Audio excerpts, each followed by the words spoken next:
नमस्कार दोस्तों, आप सभी का बहुत बहुत स्वागत है GS with NPS YouTube channel पर। आज की इस क्लास में हम लोग जो है नवंबर 2023 के इंपॉर्टेंट करंट अफेयर्स के क्वेश्चन और क्लास के लास्ट में कुछ स्टैटिक जीके के क्वेश्चंस भी इस क्लास में डिस्कस करेंगे। तो चलिए करते हैं क्लास की शुरुआत।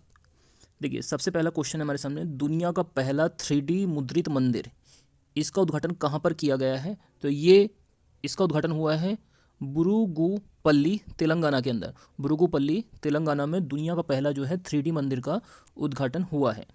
नेक्स्ट दूसरा प्रश्न है, दुनिया का 8वां अजूबा किसे घोषित किया गया है? तो देखिए, हाल ही में जो दुनिया का 8वां अजूबा घोषित किया गया है, ये जो विश्व का सबसे बड़ा मंदिर है अंकोर वाट का मंदिर, जो कि कंबोडिया देश में स्थित है, इसको दुनिया का 8वां अजूबा घोषित किया गया है। यह अंकोर वाट का मंदिर किस देवता को समर्पित है? तो ये भगवान विष्णु को समर्पित है। इसको निर्माण किसके शासनकाल में हुआ था? तो ये राजा सूर्यवर्मन सेकंड के शासनकाल में इसको बनाया गया था, 12वीं सदी के अंदर।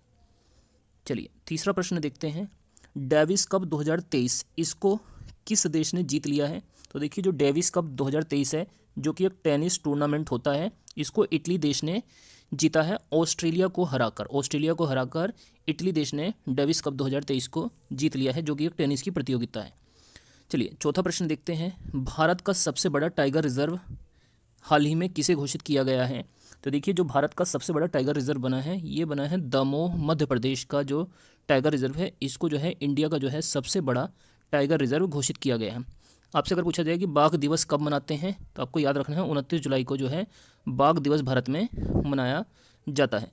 नेक्स्ट पांचवा प्रश्न है, खेलो इंडिया पैरा गेम्स 2023 कहाँ पर हुए?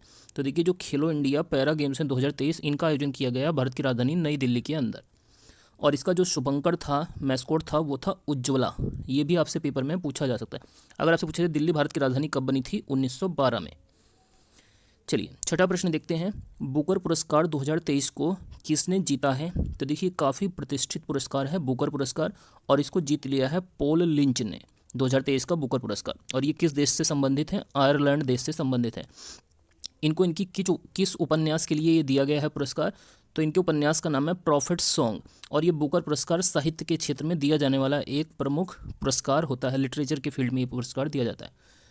चलिए सातवां प्रश्न देखते हैं, अंतर्राष्ट्रीय चीनी संगठन इंटरनेशनल शुगर ऑर्गेनाइजेशन ISO का नया अध्यक्ष कौन बना है? तो देखिए, जो अंतर्राष्ट्रीय चीनी संगठन है, इसके जो नए अध्यक्ष बने हैं, वो देश बना है भारत। चीनी का फॉर्मूला आपसे पूछा जाए C12H22O11, ये सुक्रोज अर्थात चीनी का फॉर्मूला होता है, और ग्लूकोज का फॉर्मूला क्या होता है? C6H12O6, ये ग्लूकोज का फॉर्मूला होता है। नेक्स्ट आठवां प्रश्न है, भारत का पहला दलित सूचना आयुक्त CIC कौन बना है? तो देखिए, जो भारत के पहले दलित सूचना आयुक्त बने हैं, इनका नाम है हीरालाल सामरिया। भारत के पहले दलित सूचना आयुक्त बने हैं। नौवां प्रश्न है, अंतर्राष्ट्रीय सौर गठबंधन का 95वां सदस्य कौन सा देश बना है? तो देखिए, जो इंटरनेशनल सोलर अलायंस है, जिसको ISA नाम से जाना जाता है, इसका जो 95वां सदस्य देश बना है, वो बना है चिली देश। अब बात करते हैं अंतर्राष्ट्रीय सौर गठबंधन की। ये काफ़ी एक इम्पोर्टेंट संगठन है, जिसकी स्थापना हुई थी 30 नवंबर 2015 के अंदर, और इसका जो मुख्यालय है, ये भारत में स्थित है, गुरुग्राम हरियाणा के अंदर, और इसके महानिदेशक हैं वर्तमान में अजय माथुर। मोस्ट इंपॉर्टेंट ये क्वेश्चन है, तो इसको आप लोग अवश्य याद कर लीजिए। नेक्स्ट 10वां प्रश्न है, घोल मछली को किस राज्य ने राज्य मछली का दर्जा दिया है? तो देखिए, जो घोल मछली है, इसको राज्य मछली का दर्जा दिया है गुजरात राज्य ने। गुजरात राज्य की तटरेखा की लंबाई सभी राज्यों में सबसे अधिक है। गुजरात राज्य की तटरेखा की लंबाई, अगर तटरेखा वाले कुल राज्यों की संख्या पूछी जाए, तो 9 राज्य हैं जो तटरेखा पर स्थित हैं। 11वां प्रश्न है, संयुक्त राष्ट्र UN लेखा परीक्षक पैनल के उपाध्यक्ष कौन बने हैं? तो देखिए, जो यूनाइटेड नेशन लेखा परीक्षक पैनल के उपाध्यक्ष बने हैं, इनका नाम है गिरीश चंद्र मुर्मू जो है भारत के लेखा परीक्षक पैनल के उपाध्यक्ष बने हैं। और इसके अलावा ये भारत के वर्तमान में CAG के पद पर भी आसीन हैं। कंट्रोलर ऑडिटर जनरल भी कौन है? गिरीश चंद्र मुर्मू हैं। तो चलिए आगे हम लोग इसमें कुछ और इंपॉर्टेंट क्वेश्चंस देखते हैं आज की इस क्लास के। देखिए, अगला हमारा जो 12वां प्रश्न है, वाइट हाइड्रोजन के भंडार की खोज हाल ही में कहाँ पर हुई है? तो देखिए, 2023 में जो सफ़ेद हाइड्रोजन की भंडार की खोज हुई है, वो फ्रांस देश के अंदर हुई है। कहाँ पर हुई है? फ्रांस देश के अंदर हुई है। नेक्स्ट 13वां प्रश्न है, भारत के नए महासर्वेक्षक कौन बने हैं? तो देखिए जो भारत के नए महासर्वेक्षक बने हैं इनका नाम है हितेश कुमार एस मकवाना। इनका नाम आपको याद कर लेना, ये नए महासर्वेक्षक बने हैं। 14वां प्रश्न है, पहला life time disturbing the peace award किसको मिला है? तो देखिए जो पहला life time disturbing the peace award मिला है ये सलमान रश्दी को मिला है। ये एक भारतीय मूल के ब्रिटिश लेखक हैं, इनको ये पुरस्कार मिला है। अगर आपसे पूछा जाए कि बताइए मिडनाइट चिल्ड्रन पुस्तक को किसने लिखा है, तो इस पुस्तक को जो है मिडनाइट चिल्ड्रन पुस्तक को सलमान रश्दी के द्वारा ही लिखा गया है।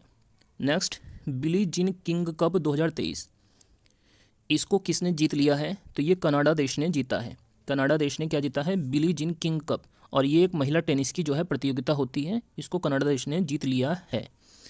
कनाडा देश का राष्ट्रीय खेल अगर आपसे पूछा जाए, आइस हॉकी यहाँ का राष्ट्रीय खेल है। नेक्स्ट 16वां प्रश्न है, स्पेशल प्रोटेक्शन ग्रुप एसपीजी प्रमुख कौन बने हैं? आलोक शर्मा बने हैं स्पेशल प्रोटेक्शन ग्रुप एसपीजी के प्रमुख। इस प्रोटेक्शन ग्रुप का एसपीजी का क्या काम होता है? तो ये जो भारत के प्रधानमंत्री हैं इनकी सुरक्षा का दायित्व एसपीजी का ही होता है, तो इसके प्रमुख बने हैं आलोक शर्मा। अगला 17वां प्रश्न है, एपीईसी शिखर सम्मेलन 2023 कहाँ पर आयोजित किया गया है? तो देखिए जो एपीईसी शिखर सम्मेलन 2023 है ये सैन फ्रांसिस्को अमेरिका के अंदर इसका आयोजन किया गया है 2023 में।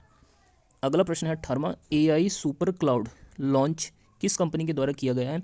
तो देखिए आर्टिफिशियल इंटेलिजेंस पर आधारित सुपर क्लाउड जो लॉन्च किया गया है वो न्यू क्लाउड कंपनी के द्वारा इसको लॉन्च किया गया है। नेक्स्ट अगला प्रश्न है 19वां, भारत का प्रथम साहित्यिक शहर किसे घोषित किया गया है? तो ये यूनेस्को के द्वारा घोषित किया गया है। भारत का प्रथम साहित्य शहर कोझिकोड केरल, कोझिकोड जो केरल है इसको प्रथम साहित्य शहर घोषित किया गया। 20वां प्रश्न है, रग्बी विश्व कप 2023 को किस देश ने जीत लिया है? तो ये जीता है दक्षिण अफ्रीका ने। आपसे अगर पूछा जाए रग्बी फुटबॉल में कितने खिलाड़ी होते हैं, तो इसमें सर्वाधिक 15 खिलाड़ी होते हैं रग्बी फुटबॉल के अंदर, और रग्बी विश्व कप को जीता है दक्षिण अफ्रीका देश ने। चलिए अब हम लोग इसके साथ में डेली करंट अफेयर्स के बाद हम लोग डेली जो है कुछ स्टैटिक जीके के मोस्ट इंपोर्टेंट क्वेश्चन भी डिस्कस करते हैं। तो चलिए देखते हैं आज के प्रश्न। देखिए ये जितने भी प्रश्न हैं ये काफ़ी इंपॉर्टेंट हैं, ये आपको आसानी से किसी बुक में ढूंढने पर नहीं मिलेंगे। तो चलिए देखते हैं। पहला प्रश्न है, हिजरी संवत का प्रारंभ कब हुआ था? तो ये हुआ था 622 ईस्वी में हिजरी संवत प्रारंभ किया गया था। दूसरा प्रश्न है, ऋग्वेद का छठा मंडल किसको समर्पित है? तो ये भारद्वाज ऋषि को समर्पित है। इसके अलावा एक जो मोस्ट कॉमनली क्वेश्चन पूछा जाता है, नौवां मंडल किसको समर्पित है? तो ये देवता सोम को समर्पित है।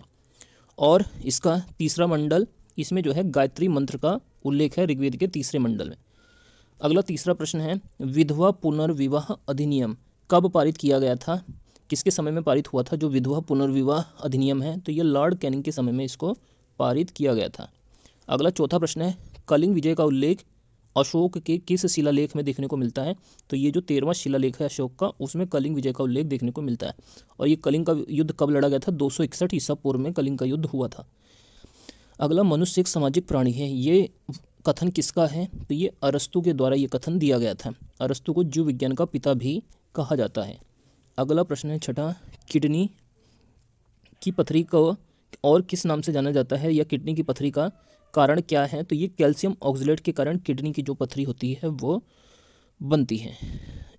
चलिए अगला प्रश्न देखते हैं, स्टॉकहोम सम्मेलन कब हुआ था? तो ये 1912 में स्टॉकहोम सम्मेलन हुआ था। पलामू टाइगर रिजर्व किस राज्य में स्थित है? तो ये झारखंड राज्य के अंदर स्थित है पलामू टाइगर रिजर्व। बृहदेश्वर मंदिर कहाँ पर स्थित है? तो ये तंजौर में है बृहदेश्वर मंदिर। इसके अलावा ऐसा कीट जिसमें रंगीन पंख पाए जाते हैं, तो ये जो कीट होता है इसको तितली के अंदर रंगीन पंख होते हैं। ब्रोकन विंग पुस्तक को किसने लिखा है? तो देखिए जो ब्रोकन विंग पुस्तक है ये लिखा गया है सरोजिनी नायडू के द्वारा, और सरोजिनी नायडू को जो है भारत कोकिला के नाम से भी जाना जाता है, और ये भारत की प्रथम महिला राज्यपाल भी थी। तो ये हमारी आज की जो है करंट अफेयर्स की क्लास थी। अगर आप लोगों को ये क्लास अच्छी लगी तो वीडियो को आप ज़्यादा से ज़्यादा जो है शेयर कीजिए और वीडियो को लाइक कीजिए ज़रूर से। और अगर आपने अब तक इस चैनल को सब्सक्राइब नहीं किया है तो चैनल को ज़रूर से सब्सक्राइब कर लीजिए।